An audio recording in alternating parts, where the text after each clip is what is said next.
ناظرین، پچھلی ویڈیو میں آپ نے سنا کہ امریکہ جو اتنا عیاش ملک بنا پھرتا ہے، وہاں ہر سال کتنے حمل ضائع کیے جاتے ہیں اور ہزاروں بچے پیدا ہوتے ہی قتل کر دیے جاتے ہیں۔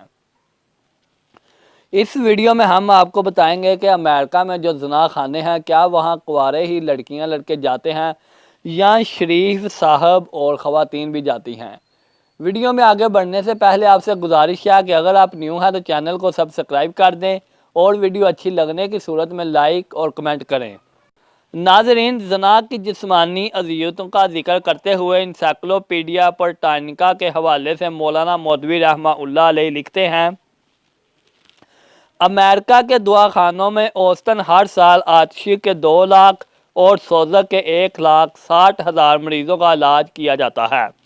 650 دواخانے صرف انہی امراض کے لیے مخصوص ہیں، مگر لوگ سرکاری دواخانوں میں جانے سے زیادہ پرائیویٹ ڈاکٹروں کے پاس جاتے ہیں، جن کے پاس آتش کے 61% اور سوزک کے 89% مریض جاتے ہیں۔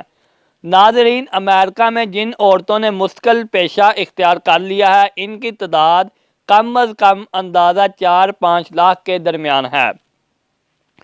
کباغ خانوں کے علاوہ بکثرت ملاقات خانے ہیں جو اس غرض کے لیے آراستہ کیے جاتے ہیں کہ شریف اصحاب اور خواتین جب باہم ملاقات کرنا چاہیں تو ان کی ملاقات کا انتظام کر دیا جائے۔ تحقیقات سے معلوم ہوا ہے کہ ایک شہر میں ایسے 78 مکان تھے، دوسرے شہر میں 43، ایک اور شہر میں 33، اور ان مکانوں میں صرف کنواری لڑکیاں ہی نہیں جاتی بلکہ بہت سی شادی شدہ عورتوں کا بھی وہاں گزر ہوتا ہے۔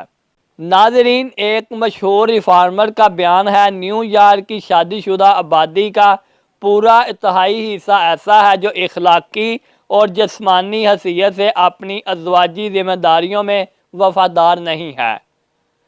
دوستو، ویڈیو کیسی لگی؟ لائک کریں، کمنٹ کریں اور چینل کو سبسکرائب کریں۔ شکریہ۔